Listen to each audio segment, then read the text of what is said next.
Semuanya insya Allah sehat walafiat, mudahan kita bisa ketemu lagi. Memang hukum di dunia itu Pak, ada pertemuan, ada perpisahan, itu biasa. Habis ini pisah lagi, ketemu lagi, pisah lagi. Hanya hukum di surga, ketika kumpul di surga udah gak ada pisah selama-lamanya. Makanya kita berdoa kepada Allah, sebagaimana Allah kumpulkan kita di dunia, walaupun habis itu pisah lagi, kita kumpul sama anak, kumpul sama istri. Mudah-mudahan Allah ulang lagi perkumpulan itu ada di surga Allah Subhanahu Wa Taala. Amin ya rabbal alamin. Yang mana perkumpulan di surga tidak ada perpisahan. Ya. Teman-teman yang dirahmati Allah Subhanahu Wa Taala,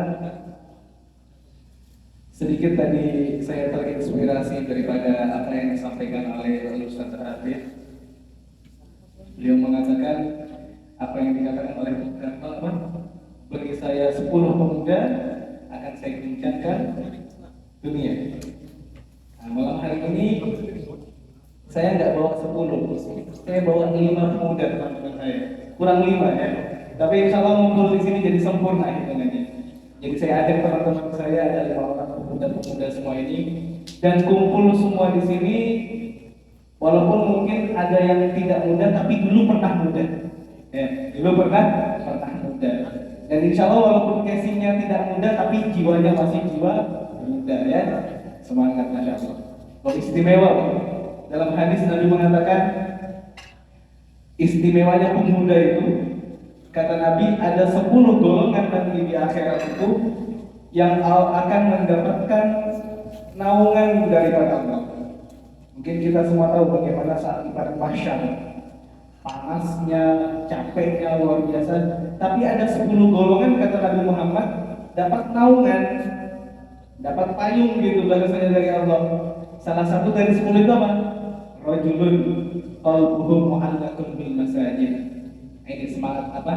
Satu motivasi buat para pemuda agar semakin kuat hatinya dengan masjid atau musola. Di antara yang mendapat golongan siapa? Seseorang pemuda yang mana hatinya itu bergantung dengan masjid. Maksudnya gimana?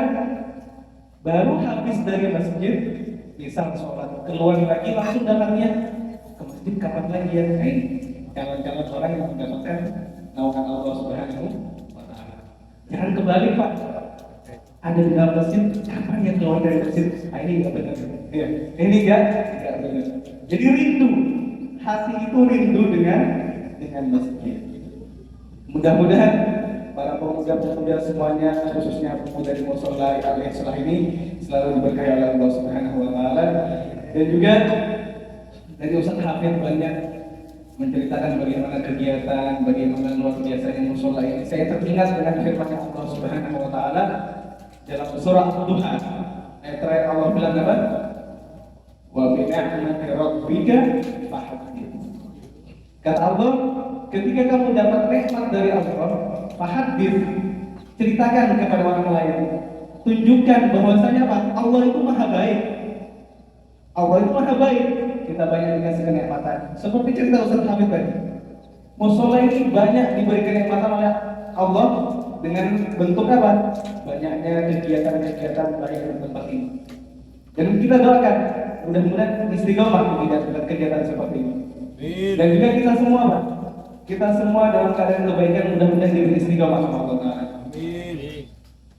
Istimewa Pak, istiqomah. Kabar gembira dari Allah untuk orang-orang istiqomah.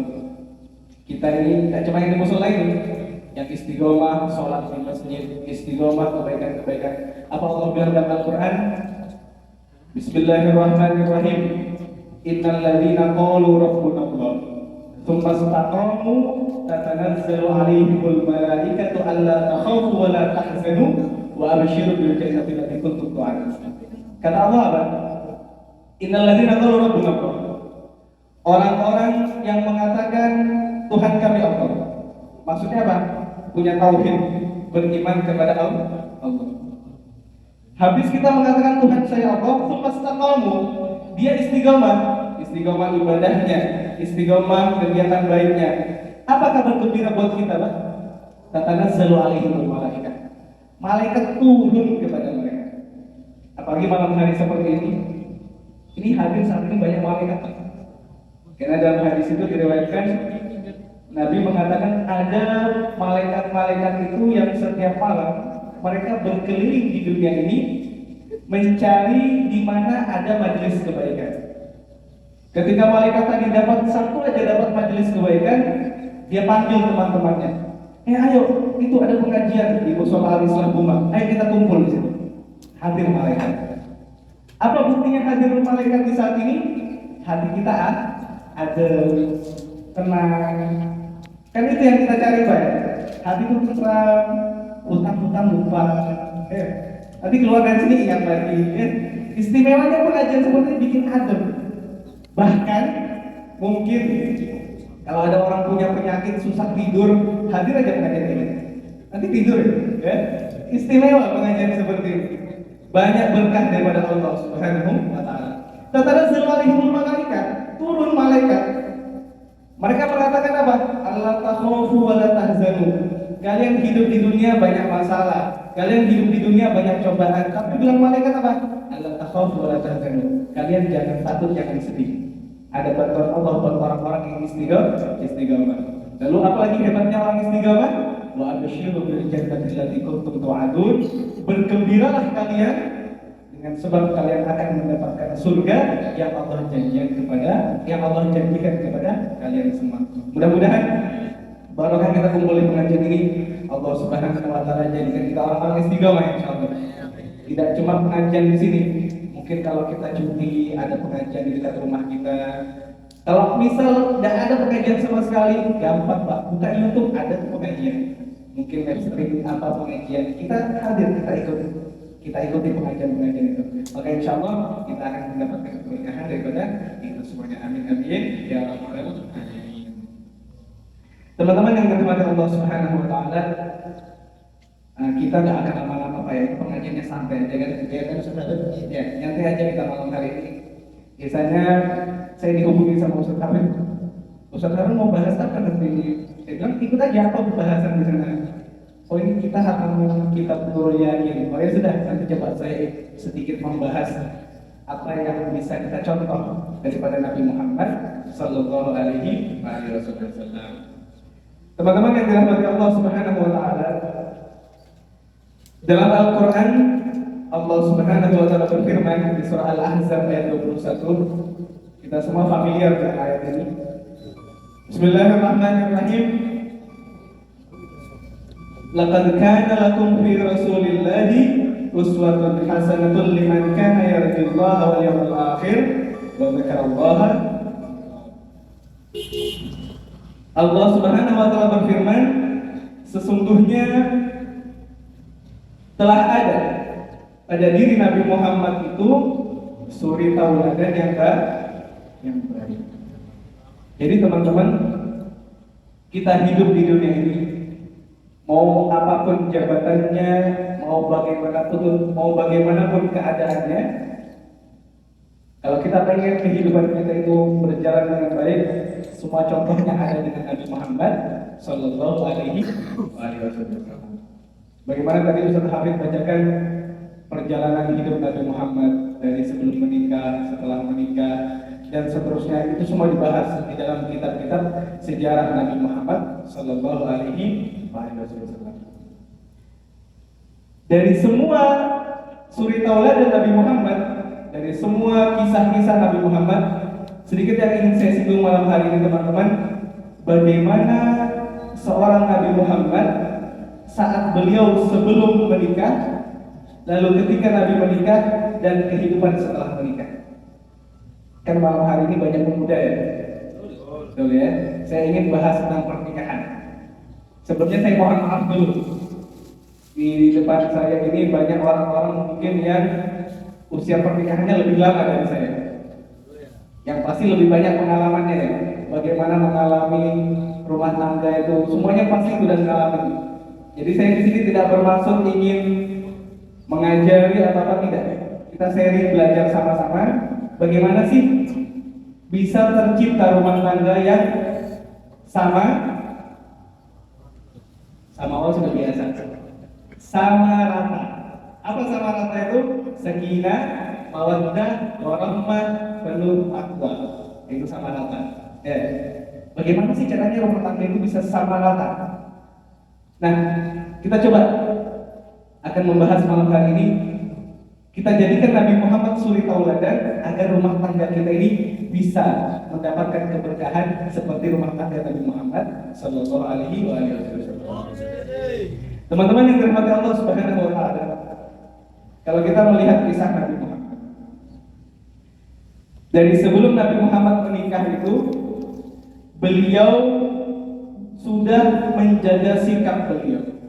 Bagaimana banyak kita mengetahui sebelum Nabi Muhammad menikah, bahkan seumur hidup beliau, apa gelar Nabi Muhammad? Al-Amin. Nabi Muhammad itu orangnya jujur, bisa dipercaya dan lain sebagainya. Ada yang namanya Amin di sini? Oh, masuk malam orangnya. Oh, Masya Allah. Nah, teman-teman yang dirahmati Allah Subhanahu Wa Taala, Nabi Muhammad itu ketika beliau menikah dengan Sayyidatuna Khadijah al-Kubra, itu kan ceritanya yang bagaimana sampaikan Ustaz tadi, Nabi Muhammad membawa dagangannya Sayyidatuna Khadijah. Makanya Pak, orang berdagang itu istimewa. Sampai Nabi bilang dalam hadis beliau, "Tis'atu a'syari rizqi fil tijarah wal ushru fil mawashi." Kata Nabi Muhammad, 100% rezekinya Allah itu 90%-nya Allah taruh ada di perdagangan. 10%-nya Allah taruh ada di peternakan. Maksudnya gimana? Sampai kalau lihat orang berdagang itu, pasti untungnya itu bisa lebih cepat daripada orang yang beternak. Orang misal beli barang dari Jawa, baju harga 50.000, bawa ke Kalimantan 150 laku itu Pak. Gak usah kau tahu, ya saya soalnya pernah ngalamin itu. Saya ke Jawa ngambil barang, jual di Kalimantan sini masih laku. Jadi ketika berdagang itu untungnya bisa lebih cepat. Bukan berarti habis ini, wah kalau itu berarti dari tambangnya berdagang aja loh gitu. Ya nggak gitu. Loh kita nambang ini berdagang juga Pak, betul nggak? Nah berdagang gimana? Berdagang kita sudah diwakili sama IP yang jual batu bara dulu keluar. Akhirnya, alhamdulillah rezekinya orang-orang rumah ini, masya Allah banyak semuanya. Ya, amin ya Rabbal alamin. Tiap bulan masuk SMS, kirim aja, masya Allah. Mudah berkah dan juga kita semua insya Allah. Amin ya Rabbal alamin. Nah berdagang Nabi Muhammad, jujur beliau dalam berdagang. Akhirnya Pak, Sayyidatuna Khadijah jatuh hati, tertarik dengan Nabi Muhammad Sallallahu Alaihi Wasallam. Ini satu pelajaran buat kaum perempuan. Waktu itu kan kalau sekarang istilahnya laki-laki nembak perempuan, betul ya? Saat itu enggak, Sayyidatuna Khadijah yang langsung mengungkapkan perasaannya, tapi dengan cara yang gentle. Sayyidatuna Khadijah caranya luar biasa. Bagaimana beliau caranya ketika mengungkapkan perasaan kepada Nabi Muhammad?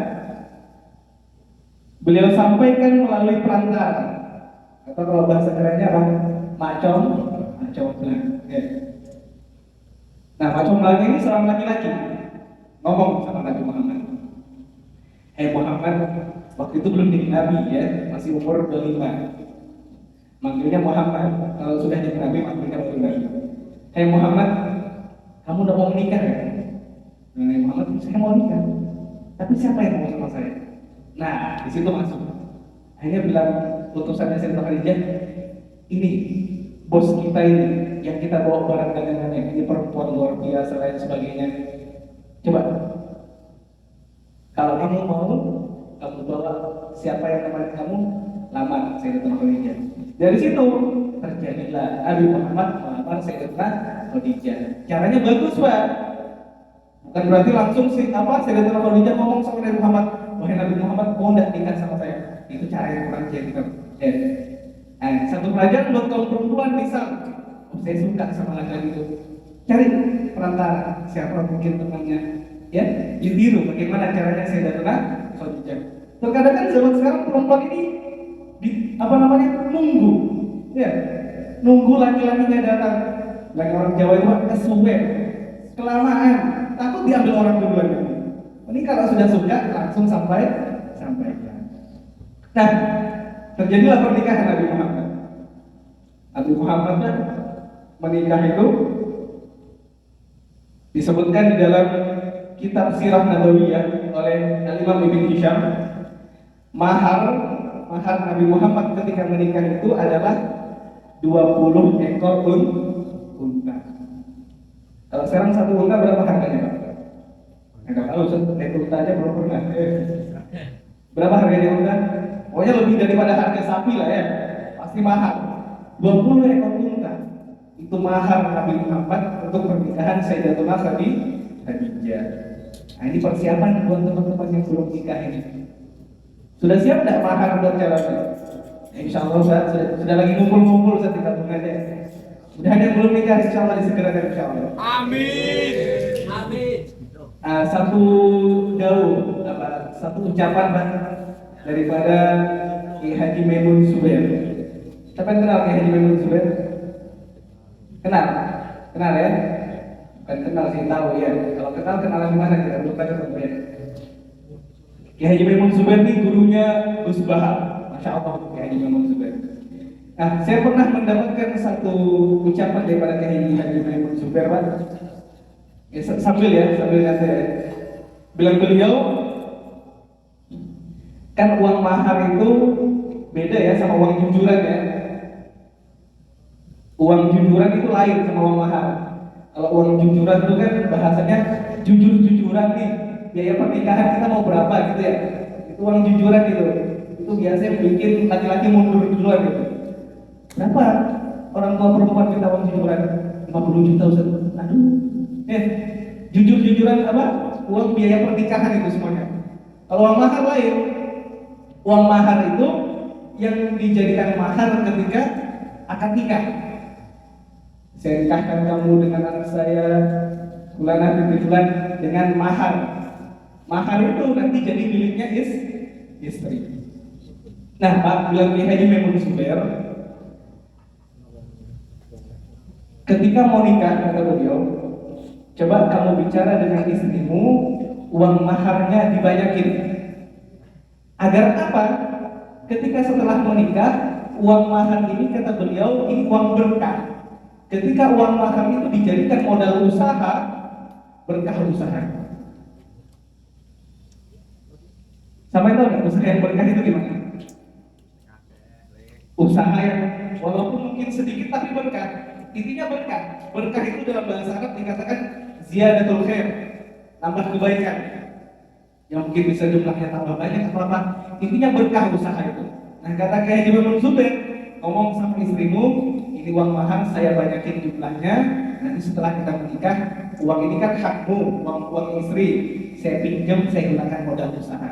Nanti akan diberikan kemudahan usaha oleh Allah Subhanahu wa Ta'ala.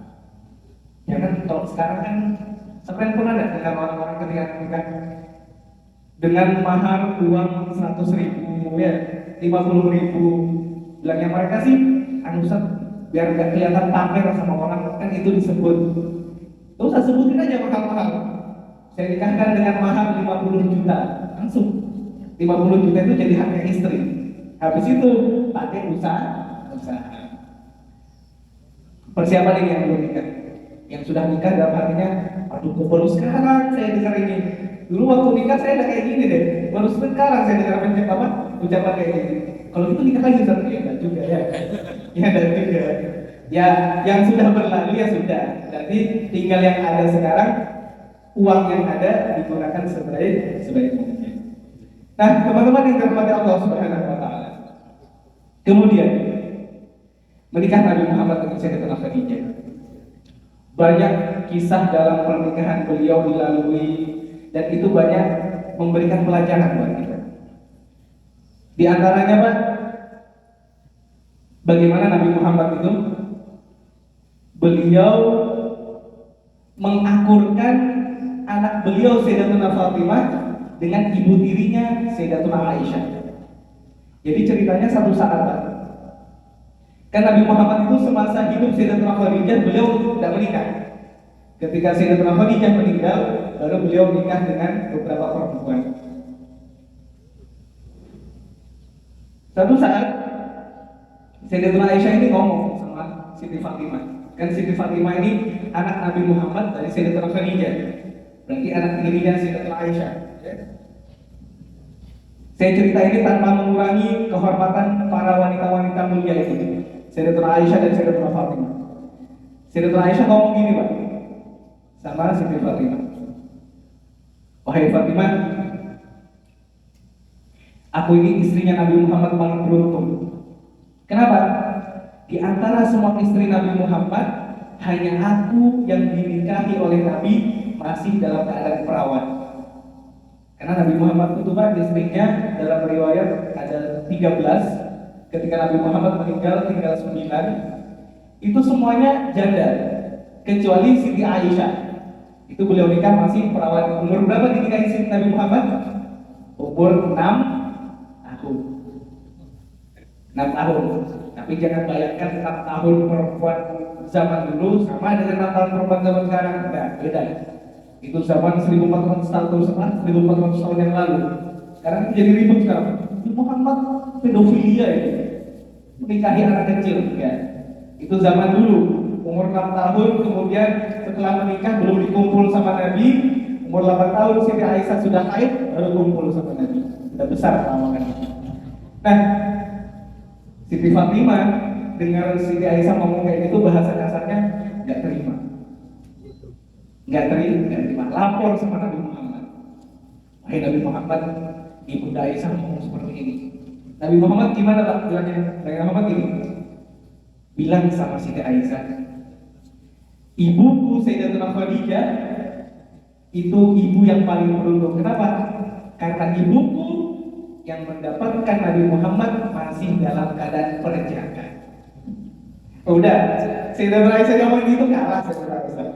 Itulah rumah tangga, ya. Banyak kali-kalinya. Pernah juga satu saat Pak, Nabi Muhammad itu, mungkin ini kita familiar kisahnya. Pulang habis dakwah kemalaman. Nabi Muhammad pulang terlalu malam. Diketok pintu, assalamualaikum, tidak dibuka. Ketok lagi, tidak dibuka. Sampai 3 kali nggak dibuka pintu. Akhirnya Nabi Muhammad tidak ingin membangunkan istrinya yang lagi tidur mungkin. Beliau hampar sorbannya di depan pintu, tidur ada di situ. Bangun subuh, waktu itu giliran rumah Sayyidatuna Aisyah. Subuh Sayyidatuna Aisyah buka pintu, kaget. Nabi Muhammad balik depan pintu dibangun. Wahai Nabi, kenapa kamu tidak bangunkan saya? Dan Nabi Muhammad, wahai Sayyidatuna Aisyah, saya sudah tetap 3 kali, tapi kamu mungkin sudah tertidur pulas. Saya tidak ingin mengganggu kamu. Kita Pak kalau jadi Nabi Muhammad gimana? Gedor, ya. Pulang kemalaman dari bukan pintu digedor lah kompas, ketek lampu. Ya, biar lampu rumah mati nanti orang keluar rumah. Ini kita. Nabi Muhammad indah, akhlak Nabi Muhammad Sallallahu Alaihi Wasallam. Memang teman-teman yang dirahmati Allah Subhanahu Wa Taala, perempuan ini makhluk Allah yang sulit dimengerti. Betul ya? Sulit untuk kita mengerti itu perempuan. Makanya ada istilah apa? Perempuan selalu benar, ya, laki-laki yang selalu salah. Kita terima aja sudah seperti itu. Dalam rumah tangga itu teman-teman, memang berbagai macam problem dan lain sebagainya. Itulah apa yang harus kita hadapi dalam rumah tangga. Banyak sabar dalam rumah tangga. Dikatakan Pak, ada 10 kunci kebahagiaan rumah tangga. Ada 10 kunci kebahagiaan rumah tangga. Pertama, bijaksana. Misal, pulang kerja kita capek, sampai rumah misal pas cuti, minta istri, bikinkan kopi dong. Istri kita nolak, kita harus bijaksana Pak. Bagaimana bijaksananya? Kita pikirkan, oh istri saya juga capek, dari pagi sampai sore juga dia kerja ngurusin rumah. Kita minta bikin kopi, dia nolak, kita bijaksana. Jangan justru, oh istri durhaka, oh sudah duluan rumah kayak gitu. Gak seperti itu. Bijaksana dalam rumah tangga. Bijaksana itu apa? Saling pengertian. Saling pengertian satu dengan yang lain. Kan saya sebelumnya mau tanya dulu, di sini nih lebih banyak mana? Yang sudah menikah apa yang belum menikah? Oh yang belum? Waduh, belum tahu rasanya dong. Nanti kalian akan ngalami bagaimana itu rumah tangga. Nah, ingin bahagia rumah tangga 10 kuncinya. Pertama, bijaksana. Nomor 2 sampai nomor 10, sabar. Nomor 2 sampai nomor 10, maksudnya apa? Rumah tangga itu harus banyak sabarnya Pak. Harus banyak sabarnya.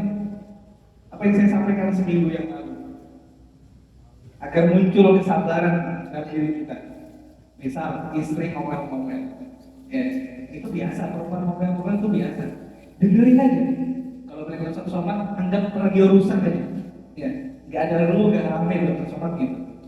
Ketika istri kita ngomel-ngomel, apa yang saya sampaikan minggu yang lalu, kita ingat istri saya ini ngomelnya baru sebentar. Sebelumnya baiknya lebih lama. Masih lama baiknya daripada ngomelnya. Maka ketika ngomel, dengerin aja. Saya ibaratkan apa? Saya itu kalau rumah tangga ya, saya alhamdulillah rumah tangga 5 tahun lebih. Saya ketika istri saya ngomel-ngomel, yang saya sampaikan minggu yang lalu, itu ibarat api. Api jangan dilawan sama api. Istri kita jadi api, kita jadi air, diam, adem, ntar apinya padam sendiri. Saya itu mikirnya kalau ada orang marah-marah, ini orang nggak akan 24 jam marah terus nggak? Paling sejam 2 jam, itu pun pasti capek. Ntar berhenti juga. Kalau istri kita marah-marah, ngomel-ngomel, dengerin aja. Habis itu baru nanti cari solusinya. Intinya teman-teman, rumah tangga memang perempuan itu pasti ada yang seperti itu. Pasti ada yang seperti itu. Tapi kita laki-laki dalam rumah tangga harus banyak kesabarannya. Agar apa? Rumah tangga itu bisa awet, tentram, dan lain sebagainya. Teman-teman yang dirahmati Allah Subhanahu wa Ta'ala. Lalu kemudian terakhir, setelah kita melihat bagaimana Nabi Muhammad sebelum menikah, lalu Nabi Muhammad sudah menikah. Ketika sudah menikah itu tujuannya apa sih? Menikah ini tujuannya apa, Pak? Salah satunya apa? Agar ada penerus. Apa yang dimaksud? Supaya apa tujuannya? Ibadah. Oh ya, itu pasti ya, ibadah. Nikah itu ibadah. Makanya Pak, disebutkan dalam satu riwayat, iblis itu kan bos ya. Datang anak buahnya satu-satu. Lapor anak buah pertama. Wahai iblis, saya habis bikin manusia mencuri, biasa nggak dapat hadiah. Yang lain lagi datang, saya habis bikin manusia berzina, biasa nggak dapat hadiah. Tapi ketika yang datang, laporannya, wahai iblis, saya baru membuat rumah tangga suami istri cerai. Wih, ini Pak, hadiahnya luar biasa. Perceraian itu disebutkan dalam hadis, Nabi mengatakan, abdul halali ilallahi at-talaq. Perkaranya halal, tapi dibenci sama Allah. Apa itu? Perceraian. Kenapa sih iblis itu suka suami istri bercerai? Karena Pak, seperti yang teman kita bilang tadi, nikah itu ibadah. Ibadah yang paling lama. Misal, kita sholat berapa menit? Berapa? 10. Itu khusyuk sekali. Kalau lagi buru-buru 2-3 menit selesai. Paling kalau tarawih carinya imam yang kecepatannya 100 km per jam. Ini ya kita sudah ini. Nah, kita itu ibadah sholat 5 menit, 10 menit, sebentar. Tapi kalau menikah itu Pak, itu ibadah paling lama.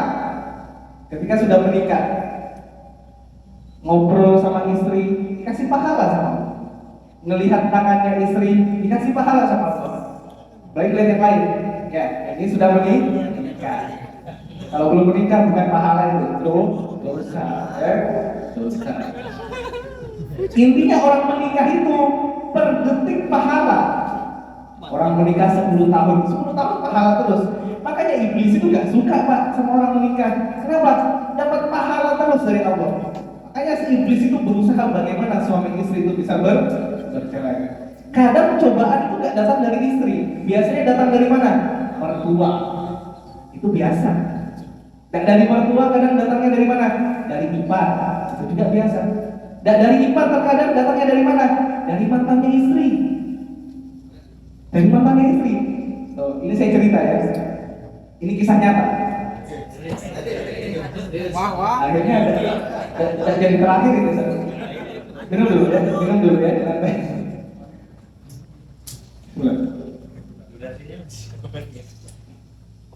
Nah teman-teman, pernah ada di sini. Saya tidak sebut namanya menjaga kode etik jurnalistik ya. Tidak sebut namanya. Ini kisah nyata kan? Ada seorang laki-laki datang sama saya. Ustaz, minta tolong dong Ustaz. Istri saya ini kok tiba-tiba sudah marah-marah. Kok tiba-tiba bukannya mau minta cerai. Kok tiba-tiba gitu Ustaz. Coba tolong Ustaz. Akhirnya Pak, saya coba minta tolong sama guru saya yang biasa udah itu ngerukyah orang.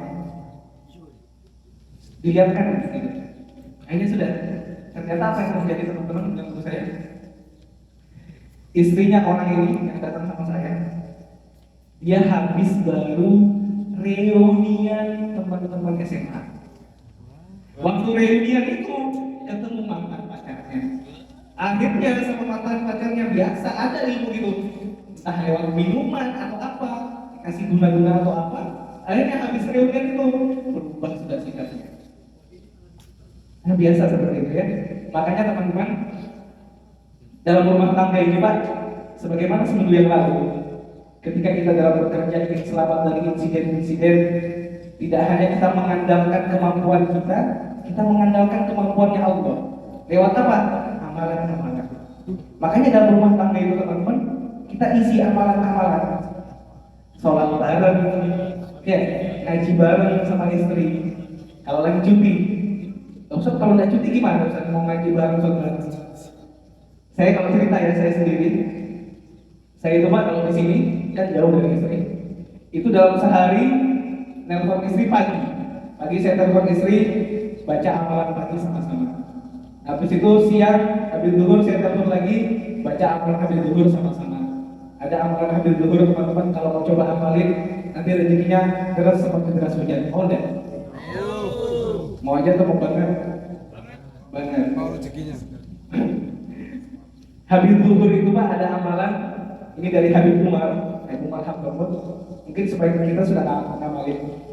Baca setiap habis zuhur 100 kali La ilaha illallah al-malikul haqqul mubin. 100 kali habis zuhur.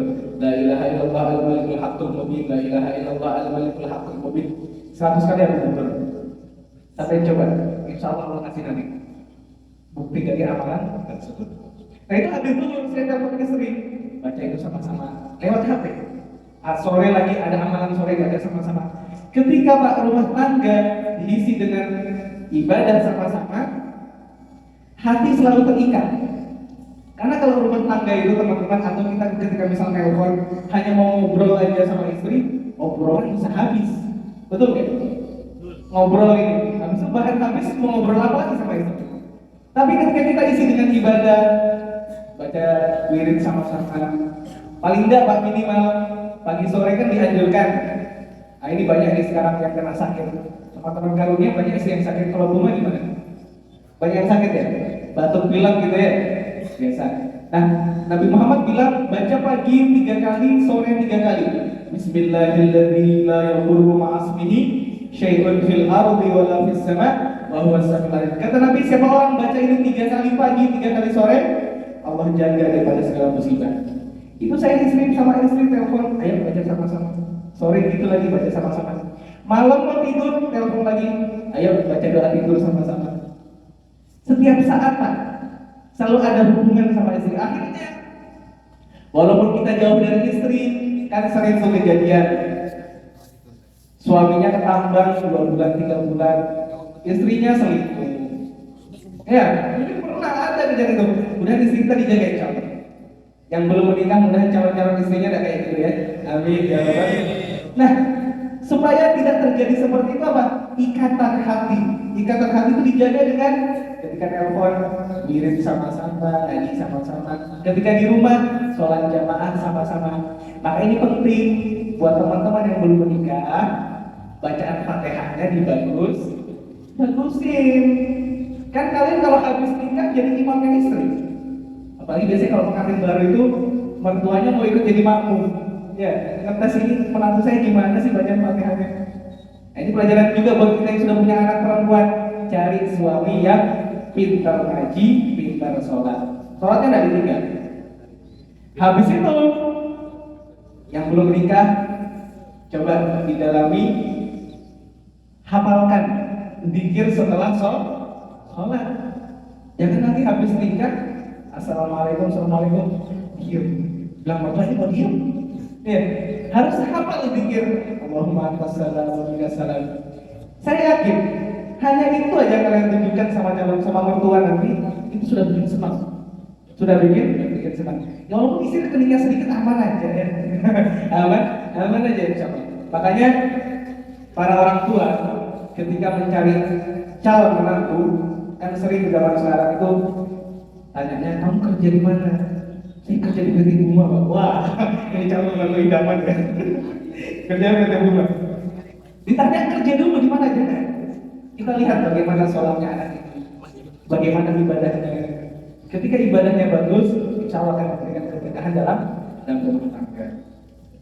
Jadi saya sampai mana? Tadi sudah mau akhir kok lanjut lagi. Sampai mana tadi? Lanjut. Oh iya. Sebelum menikah Nabi Muhammad, ketika sudah menikah, saya tanya tadi, apa tujuan menikah? Ada yang bilang ibadah. Dan di antaranya teman-teman, tujuan menikah itu apa? Untuk mencari keturunan yang soleh-solehah. Kita semua pasti pengen punya keturunan yang soleh-solehah. Dan itulah kenapa kita menikah. Nah, teman-teman yang dirahmati Allah Subhanahu wa Ta'ala, coba saya mau tanya sama sampean. Sesuatu yang berharga itu, Pak, carinya sulit apa gampang? Sulit. Pasti sulit. Satu misal aja jauh-jauh. Emas hitam atau yang kita sebut di sini batu bara. Batu bara itu kan berharga. Mau cari batu bara itu sulit. Kita harus kerahkan tenaga dulu. Unit-unit besar-besar digerakkan semuanya. Tidak di lapangan, yang di kantor kerja berat juga. Ngurusin ini orang cutinya sudah gimana ini, orang cutinya kapan naik dan lain sebagainya. Habis itu teman-teman yang di FCC juga pusing juga, hitung-hitung ini sudah berapa apa semua. Saya paham itu sedikit, sering main di kantor itu. Pusing semuanya, kerja berat. Akhirnya apa? Dapat sesuatu yang berharga. Nah, begitu pun teman-teman. Ketika kita ingin memiliki anak yang soleh-solehan, harus kerja berat juga, harus usaha juga. Maka di antara hal-hal yang bisa menyebabkan kita mempunyai anak yang soleh-solehan, sedikit lagi ya. Nabi Muhammad sebutkan dalam hadis beliau yang diriwayatkan oleh Al-Imam Ad-Dailami, Nabi mengatakan, "Adibu auladakum ala thalathati sholih." Ini Pak, kita para orang tua dan juga mayoritas di sini calon orang tua ya, insya Allah. Nabi bilang apa? Kalau ingin punya anak soleh-solehah, ajari nanti anak-anak kamu itu 3 hal pertama. Pertama kata Nabi Muhammad, hubbu nabi itu. Kalau kita pengen punya anak yang soleh-solehah, pertama ajari anak kita itu cinta sama nabinya, kenal sama nabinya. Ya, kita ceritakan sama anak kita kisah Nabi Muhammad. Kita ceritakan bagaimana perjuangan Nabi Muhammad. Kita ceritakan sama anak-anak kita agar mereka dari dalam hatinya cinta dengan Nabi Muhammad. Kan ada istilah itu, tak kenal maka tak sayang. Kita kenalkan Nabi Muhammad agar muncul rasa cinta. Lalu yang kedua, ajarkan sama anak kita, kata Nabi, hubbi ahli baiti, cinta sama keluarga Nabi. Kita kenalkan, zaman sekarang ada keluarga Nabi Muhammad, para habaib, di dalam diri mereka ada darah Nabi Muhammad. Kita kenalkan sama mereka. Dan yang terakhir, ajarkan sama anak kamu tentang Nabi Muhammad, qiraatul Quran, membaca Al-Quran. Dan itu jadi amal jariah nanti Pak. Saya jadi ingat lagi ucapannya Kiai Haji Imun Zubair. Ini tadi di awal ucapan Kiai Haji Maimun Zubair. Nah ini insya Allah mau terakhir sudah. Tutup dengan ucapan Kiai Haji Maimun Zubair. Apa bilang Kiai Haji Maimun Zubair, Pak? Usahakan, kata beliau, yang mengajari bacaan Al-Fatihah kepada anak itu orang tuanya sendiri. Agar apa? Karena bacaan Fatihah itu seumur hidup ini akan selalu dibaca sama anak ini. Ketika sholat baca Fatihah. Ketika seumur hidup selalu dibaca, maka pahala anak ini bisa baca Quran diberikan kepada guru yang ngajarinnya. Siapa? Orang tua. Nah ini teman-teman, kita ingin punya anak yang soleh dan solehah. Mari kita kenalkan Nabi Muhammad. Salah satunya membaca kitab yang dibaca oleh Ustaz Hafid tadi, kitab Khulasatul Nurul Yakin, sejarah Nabi Muhammad Sallallahu Alaihi Wasallam. Kita ajarkan anak kita cinta dengan keluarga Nabi Muhammad, ajarkan anak kita cinta membaca Al-Quran. Kalau sudah anak kita itu cinta sama Nabi Muhammad, disuruh baca Quran itu nggak males. Kan kadang sekarang banyak anak baca Quran males. Kenapa? Karena belum ada cinta sama Nabi Muhammad di hatinya.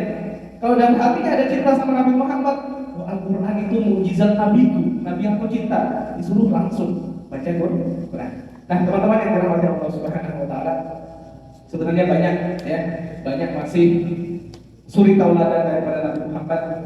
Intinya kita berdoa kepada Allah Subhanahu Wa Taala, mudah-mudahan kita ini menjadi umat yang cinta dengan Nabi Muhammad, umat yang tidak hanya cinta sama Nabi Muhammad, tapi juga kita menjadi umat yang dicintai oleh Nabi Muhammad Sallallahu Alaihi Wasallam. Dan kita berdoa kepada Allah, mudah-mudahan rumah tangga kita menjadi rumah tangga yang diberkahi oleh Allah. Teman-teman yang belum menikah, mudah-mudahan Allah memberikan jodoh yang solehah insyaallah. Yang sudah menikah, doanya kita apa? Nambah berkahnya ya, nambah berkahnya, berkah rumah tangganya insyaallah, anak-anaknya menjadi anak yang soleh dan solehah. Terakhir terus. Ada amalan, saya share amalan lagi. Amalan agar rumah tangganya itu tentram ada. Pengen ya? Nah, amalan ini teman-teman dibaca setiap mau masuk rumah. Ini amalan daripada almarhum Guru Zaini Martafura, dan Habib Umar juga pernah mengajarkan amalan ini. Baca sebelum masuk rumah Qul Huwallahu 3 kali, ayat kursi 1 kali. Jadi misal waktu pulang cuti sebelum masuk rumah baca Qul Huwallahu 3 kali, ayat kursi 1 kali. Apa fungsinya? Siapa orang baca ini sebelum masuk rumah, nanti rumah itu dikasih ketentraman sama Allah. Rukun orang-orang dalam rumah. Karena kan biasa rumah tangga itu istri ribut sama suami, orang tua ribut sama anak. Akhirnya rumah tangga rumah walaupun bagus megah kayak apa, kalau isinya cuma ribut-ribut, serasa seperti di neraka. Itu sudah ngalamin neraka sebelum neraka beneran gitu. Kita gak pengen ribut-ribut ada rumah tangga. Sebelum masuk rumah baca Tuhan 3 kali, ayat kursi 1 kali. Bahkan tidak hanya itu fungsinya teman-teman. Siapa orang baca ini sebelum masuk rumah, Allah berikan rumah itu rezeki yang melimpah. Bahkan rezekinya itu dikatakan tidak hanya diberikan kepada orang rumah ini, nyerempet juga ke tetangganya. Saya mungkin pernah cerita, ini buktinya langsung yang nyampaikan. Siapa? Kalau teman-teman pernah ke Martapura, di Sekumpul itu kan, Martapura, Kalimantan Selatan. Kalau sampai lihat Guru Sekumpul itu, rumahnya megah luar biasa. Tidak hanya Guru Sekumpul, tetangganya beliau itu rumahnya mewah-mewah semua. Bagaimana tidak mewah? Bertetangga dengan seorang wali yang setiap mau masuk rumah baca Quran 3 kali, ayat kursi sekali. Guru Sekumpul nyampaikan ini pasti beliau setiap mau masuk rumah baca itu. Akhirnya nyerempet ke tetangganya. Ya, jadi ayo, Ustaz kalau gitu mau ngamalkannya tunggu cuti dong ya, enggak juga. Misal pulang habis dari sini kan mau masuk pintu mes baca Quran 3 kali, ayat kursi sekali. Nanti juga temannya, kamu kenapa kok lama-lama begini depan pintu? Udah amalan nih dari Ustaz. Nanti kekayaannya nyerempet ke kamar sebelah ya. Insya Allah orang rumah sebagaimana namanya makmur semuanya insya Allah. Amin ya Rabbal alamin. Iya, nyerempet ke teman-teman kamar samping. Begitu pun mau pulang ke rumah, baca sebelum masuk ke rumah. Apa tadi? Al-Ahad 3 kali, ayat kursi satu kali. Mudah-mudahan semuanya diberkahi oleh Allah Subhanahu wa Ta'ala. Terakhir saya ingin sampaikan terima kasih yang sebesar-besarnya kepada segenap manajemen PT Puma. Alhamdulillah dalam seminggu ini saya diberi kesempatan 2 kali untuk bertemu dengan teman-teman di sini. Minggu kemarin baru ketemu di malam Sabtu yang sama juga. Malam ini ketemu lagi. Ya, yang hadir malam ini minggu kemarin hadir semua ya? Ada yang tidak hadir? Ada ya. Mungkin sebagian kalian mungkin masuk malam ya. Maka saya sampaikan lagi, mohon maaf saya luar biasa yang sebesar-besarnya kepada teman-teman semua jika saya ada salah kata, salah ucapan, karena minggu yang lalu sudah saya sampaikan mempamitan kepada teman-teman semua. Ya sebenarnya itu masih 50-50 sih ya, 50-50, belum pasti juga, tapi kemungkinan besarnya iya. Jadi saya mohon doa dari teman-teman semua. Saya cuti tanggal 18 ini karena istri saya akan melahirkan. Kita doa juga dari teman-teman semua, mudah-mudahan kelahirannya lancar insya Allah. Kemudian setelah melahirkan itu saya masih melihat keadaan, apakah masih bisa ditinggal atau tidak. Tapi kalau memang masih bisa ditinggal, saya akan coba menyelesaikan kontrak saya, karena kontrak saya itu sampai bulan 2 tahun depan.